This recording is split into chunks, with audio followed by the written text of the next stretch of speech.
Bonjour, on se retrouve pour un nouveau tuto, la pochette. Alors on va commencer par mettre la pâte en 3 contre en 3 et coudre à 5 mm. À l'aide d'un petit outil ou même sans, vous pouvez retourner la pâte.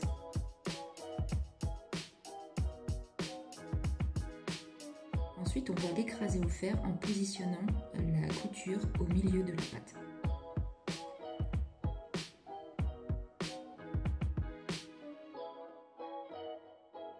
Surpiquer de chaque côté, 2 mm du bord environ.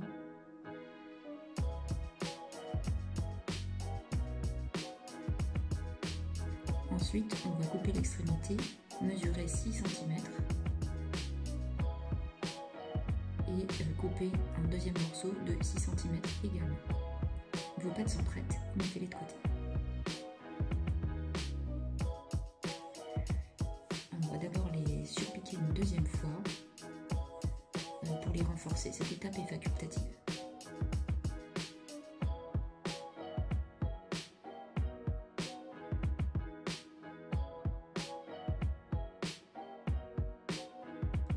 Ensuite, vous allez prendre le corps qui est en laine et venir coudre le zip au bord du tissu, endroit contre endroit, en faisant des points d'arrêt. Et même chose de l'autre côté.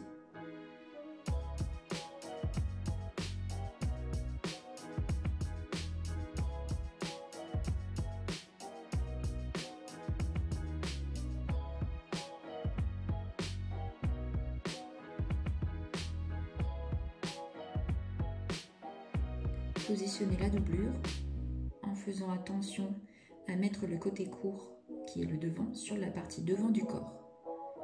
Et on vient coudre à nouveau le long du zip, donc endroit contre endroit,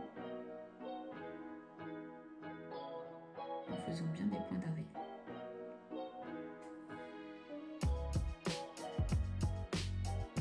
Même chose de l'autre côté.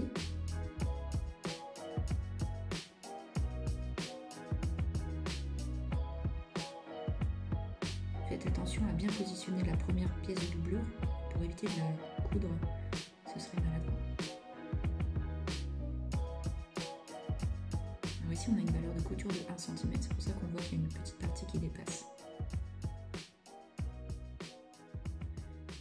Voilà, la doublure est montée, là on va faire une piqûre morte, ça veut dire qu'on aplatit tout et qu'on vient coudre toutes les valeurs de couture ensemble et la doublure en étant en surpiqûre, mais pas la laine, hein, pas la grosse pièce de laine, seulement les valeurs de couture pour bien positionner. Ensuite, on va fermer les pinces sur la doublure. Donc, on mesure 4 cm. Et là, vous avez le droit à une petite astuce couture de Florence qui se sert de repère de la machine à coudre. Donc, on vient positionner sur le bord. Là, on sait qu'on est à 4 cm. On pique l'aiguille, on pivote, on fait un petit point d'arrêt et c'est parti jusqu'au cran qui est au bord.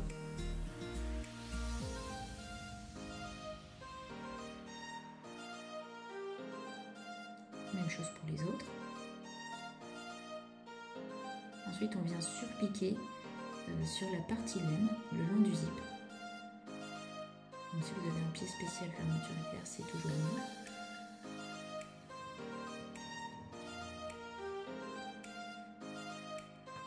Ça permet une jolie finition. Pour la doublure, c'est pour la maintenir et éviter qu'elle se coince dans le zip. En fait, c'est quelque chose qui arrive souvent. Et du coup, on a 2 surpiqûres en fait sur la partie nouvelle. Alors, on va venir fermer maintenant les plis. Donc, à l'intérieur, on a choisi de faire des pinces. À l'extérieur, on a préféré faire des plis. Une question d'esthétisme, après, il faut comme vous voulez. On coud 1 cm, on fait un point d'arrêt et voilà. La marche arrière sur 1 cm aussi. Et on va faire ça pour les 4 plis sur la partie laine.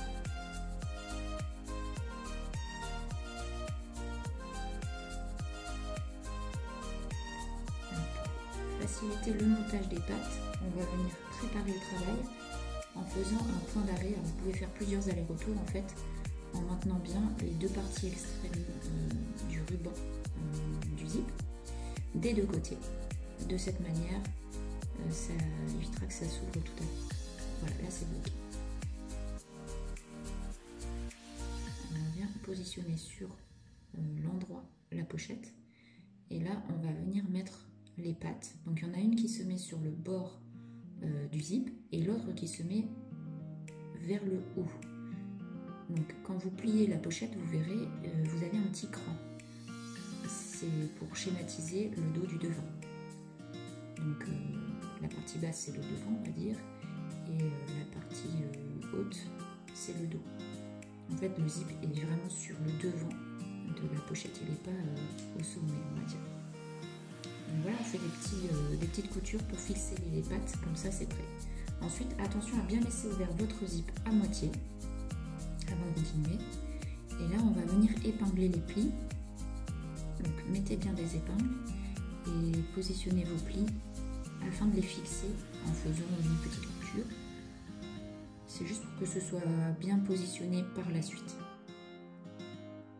Alors maintenant, on va venir monter les côtés. Donc, pliez la pochette en vous servant du cran. Et on va venir coudre les 4 épaisseurs ensemble. Donc la doublure endroit contre endroit et la laine endroit contre endroit. On superpose les deux et on coud tout ensemble en faisant un point d'arrêt en haut. On démarre par le haut et là on vient faire la couture de côté. Donc on coupe tranquillement à 1 cm du bord. Et alors arrivé en bas, on continue jusqu'à dépasser le pli ou la pince de 4-5 mm. La doublure dépasse, c'est normal. Ne vous inquiétez pas. Voilà, c'est fixé. Même chose de l'autre côté. Donc on plie là où on a notre cran et on vient positionner les 4 épaisseurs ensemble et on coud la couture de côté.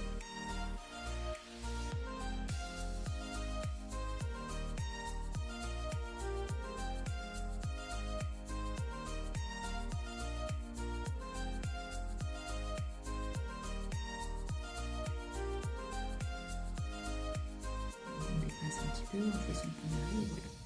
Là vous avez l'ouverture au niveau de la doublure et pour la partie laine on va venir faire une petite couture seulement sur ces 2 épaisseurs là le long du bas à 2 mm du bord. Alors c'est une couture facultative, c'est une question d'esthétisme, c'est pour éviter un effet gonflant qui sera disgracieux. Après vous faites comme vous le souhaitez, moi je vous conseille. Donc on fait un petit point d'arrêt au début et à la fin de la couture pour le fermer. Et maintenant, on va pouvoir retourner la pochette en passant par l'ouverture qu'on avait laissée dans la doublure. Donc, on retourne le tout.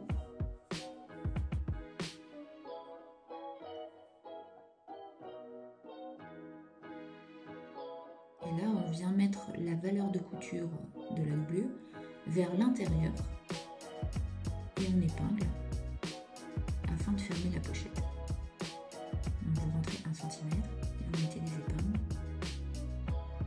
le long du bas et on va venir coudre la nervure donc à 2 mm du bord en faisant un point d'arrêt au début et à la fin de la couture.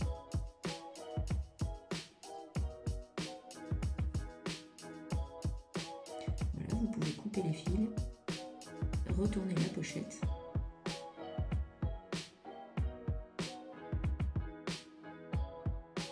pour l'avoir sur l'endroit.